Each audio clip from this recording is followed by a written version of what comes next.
My people, have you ever seen a man enter a compound and peace followed him like perfume? That was how Kelechi arrived. 32 years old, dark skin, calm smile, soft voice, carrying one small bag. That morning, the sun shone gently on Odo Street. The mango tree near the gate dropped one fruit softly. My son, you Mama are Rose stood welcome. at her Thank you, doorway Ma. downstairs, wrapper tied tight around her waist. My son, My you are son, welcome. she called Thank you, Ma. warmly. Neighbors nodded. Omo, this one is a blessing, oh. If only they knew. Because sometimes the person sweeping your compound is already measuring your shadow. Mama Rose had lived in that house for 27 years. Her husband built it before he died. Since then, she guided it like a living child. 2 floors, faded yellow paint, long cracks running down the walls like thin veins. The upstairs corridor always held a faint smell of old wood and dust. But something about the house was different. It listened. At least that was what Mama Rose sometimes said. The house knows who enters it. She once told a tenant years ago. People laughed, but she never did. She had no children, only tenants and loneliness. Well done, my Kelechi son. felt that loneliness Thank you, quickly. Mama. He fetched water. He My bought son, her I am medications. grateful. He You're cooked for welcome, her when her cough worsened. My son, she would whisper, her voice soft and grateful, and he would smile. But at night, that smile would disappear. Upstairs, his room was small. One mattress on the floor, one plastic chair, one metal window that rattled when wind passed. At night, when the compound went silent and crickets began their chorus, Kelechi would lie awake, staring at the ceiling, his heart beating boom, boom, boom.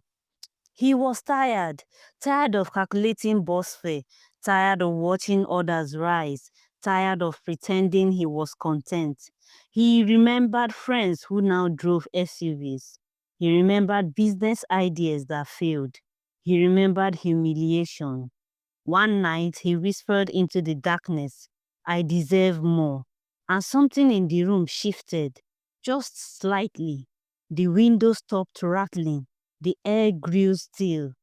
Have you ever felt like something heard you? He dismissed. 3 weeks later, rain fell heavily. Thunder rolled across the sky. His phone rang. Unknown number. He almost ignored it, but something told him to pick. Kelechi, the voice said, slow and smooth, almost friendly. His heart skipped. You want wealth? Silence stretched. Yes. Then come to Ugu Forest alone at midnight. The line ended. My people, oh, if somebody invites you to forest at midnight promising you money, will you go? Kelechi went because hunger is louder than wisdom. At midnight, Kelechi went to Ugu Forest. The trees leaned inward as if whispering. The air felt thick. In the center stood a hut glowing faint red. Inside sat an old man, white beard, thin lips, eyes sharp and patient. You came, he said calmly. I want to change my life, Kelechi replied. The old man leaned forward. There is a woman in your house. Kelechi froze.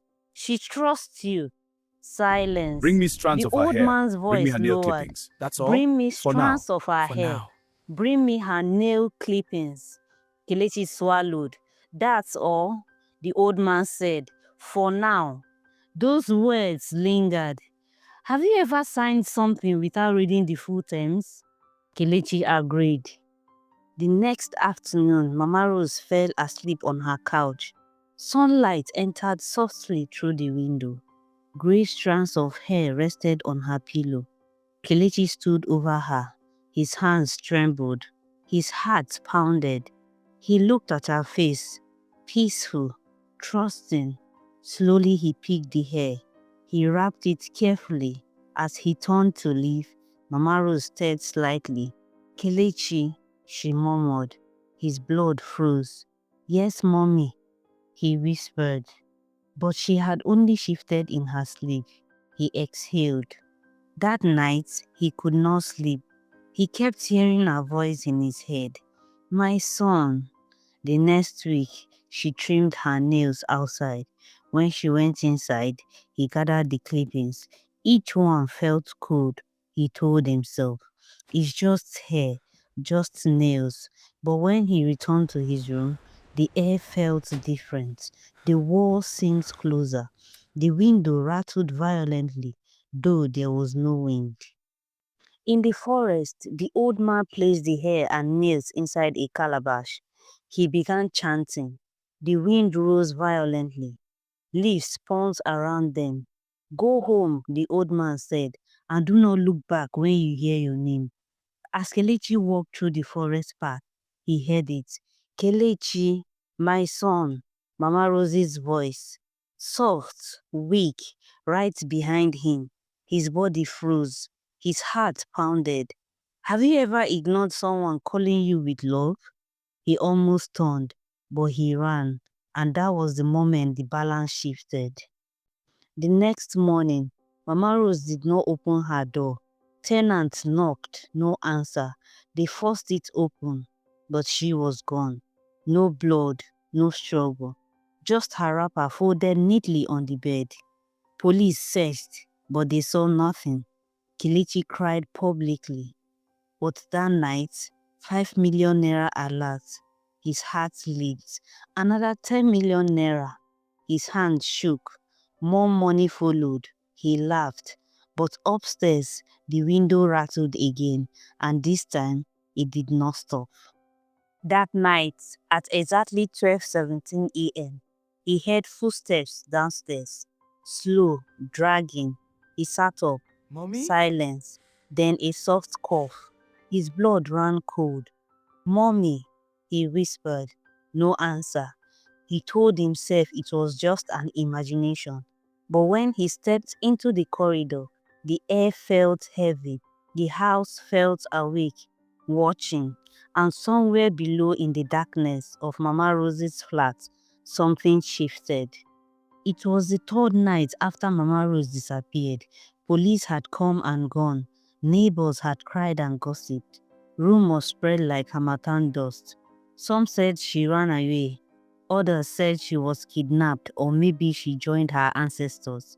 Kelechi laid on his mattress upstairs, staring at the ceiling. His phone lay beside him. His bank app still open. 25 million naira. Real and untouched. His heart still beats fast whenever he looked at it. Win, win. But something else beat too, below him, inside the house. At exactly 12:17 a.m. again, the sound came. Then came the dragging across the downstairs tiles. His throat dry. Mommy, he called softly. No answer. The dragging stopped. Then a cough. Soft, familiar. His blood ran cold. That was her cough. He took one step backward, and for 1 second, he saw something at the bottom of the stairs. A shadow, bent, thin, then darkness. My people, have you ever seen something your mind refuses to explain? He ran back into his room and locked the door. The next morning, he told himself it was just stress, grief, imagination, money excitement. He laughed nervously, but when he entered the bedroom, he froze.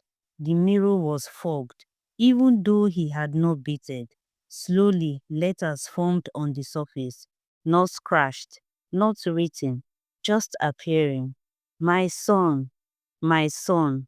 His heart exploded. He wiped the mirror violently. Nothing remained. He stepped back. The tap turned on by itself. Black water flowed out. He stumbled backward. Then it stopped. Clear water resumed. Tell me, my people, is that imagination too? That afternoon, more alerts entered. 40 million naira. 55 million naira. He laughed loudly this time. Let the house breathe if it wants, he muttered. I am leaving soon. But when he tried to call an agent to secure a new apartment, the call failed. Network error. He tried again. Failed. He walked outside to get signal, but the gate would not open. Not locked, just unmoving. He pushed. Nothing. He kicked it. Nothing. Behind him, the mango tree dropped 3 fruits at once. Bum, bum, bum. He turned slowly. All the windows upstairs were open. He was sure he had closed them. The curtain inside moved gently, but there was no wind. That night, he checked his phone clock, 12:16 a.m. He lay down, 12:17 a.m. The breathing began again, dragging. He tried to move, his body felt slow. The dragging grew louder, closer, then the knock came. 3 times. Bam, bam, bam. Khichi, her voice, clear, not weak anymore, not coughing, smooth. My son. His body refused to move. The hand began turning slowly. He screamed and suddenly time resumed, 12:18 a.m. The next day he could not eat. He kept seeing her shadow in corners, in reflection, in the glass of his phone screen. Sometimes when he blinked, she was standing at the end of the corridor, head slightly tilted, eyes too dark. Then she would vanish.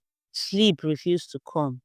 Whenever he closed his eyes, he heard whispering, "You took from me, you took from me." He pressed his ears. Still the voices continued. Have you ever tried to escape your own thoughts? Finally, he called the old man. The line connected immediately. You cannot leave, the old man said. Before he spoke, what is happening to me? Kelechi whispered. The house has accepted the exchange. What does that mean? The house is alive. You fed it, the old man continued. You used her blood-tied items inside its walls. I didn't, you did. The old man's voice lowered. Balance must be completed. More balance, Kelechi said. You are still inside. The line went dead. That evening, the walls began to shift, not dramatically. The corridor felt longer than before. He walked from his room to the stairs, but the stairs were further away. He blinked, they were normal again. The floor creaked, then bent slightly under his feet, like breathing up, down, up, down. The house was no longer still. It was alive, and it was learning him. At midnight, the window beside him unlocked by itself. The curtain lifted slowly. There was no wind, and she stood outside. Ma rose, her body upright now, her neck straight, her eyes black and endless. My son, she whispered. He fell backward. You opened the door. I didn't open anything, he cried. Behind her, the house stretched upward. The roof lifted slightly. The walls curved inward like jaws. She passed through the glass without breaking it. The air froze. She stood at the edge of the bed. Place to wait, she said softly, and now wait returns. The crack beneath the bed split open. Darkness pulled. Inside it were shapes, faces, layered beneath the house. The house was no longer learning him. It was matching him. And then, for the first time, the house spoke. Not with her voice, not with the old man's voice, but with something older. You fed me. The floor dropped slightly. You stay. The door vanished. The corridor stretched endlessly, and his phone vibrated again. 80 million naira. The number glowed bright, but when he looked at his hand holding it, it looked thinner, fainter, as if part of him had already been taken. Mama Rose leaned close to his ear. My son, the house is measuring you. Breathing stopped completely. The house was holding its breath, waiting, and Kelechi understood something terrifying. The ritual was not incomplete, it was ongoing, and he was no longer a tenant. He He was becoming part of the structure. My people, oh, after that night, Kelechi did not see the money the same way again. The neighbors said they still heard footsteps upstairs. They said sometimes the light in his room turned on at exactly 12:17 a.m. They said the mango tree dropped fruit even when there was no wind. 1 week later, Kelechi stopped coming outside. 2 weeks later, nobody saw him at all. Police returned. They forced the door open. His mattress was there. His phone was there. His bank account still held millions. But Kelechi, gone. And inside No Mama Rose's blood, flat, no fresh nail struggle, clippings lay just a neatly on the long crack table, in the as if floor someone had beneath just his trimmed them. bed. And inside Mama Rosie's flat, fresh nails clipping lay neatly on the table, as if someone had just trimmed them. Months passed. The house stood quiet again. But sometimes, when night falls and its clock strikes 12:17 a.m., two shadows can be seen in the upstairs window. One thin young man, one old woman, still standing, watching, waiting. And when new tenants come to inspect the cheap rent, the gate closes softly behind them. Morals of the story. My people, this story teaches us that wealth that comes through wickedness never comes alone. It comes with a debt. You may count money with your hands, but the spirit world counts differently. Greed may open the door. Your consequences are the ones that locked it. And remember this, the person who trusts you is not your opportunity. They are your responsibility. If you plant betrayal, do not be surprised when you harvest fear. Sleep well, and if something calls your name softly in the night, make sure your hands are clean before you answer.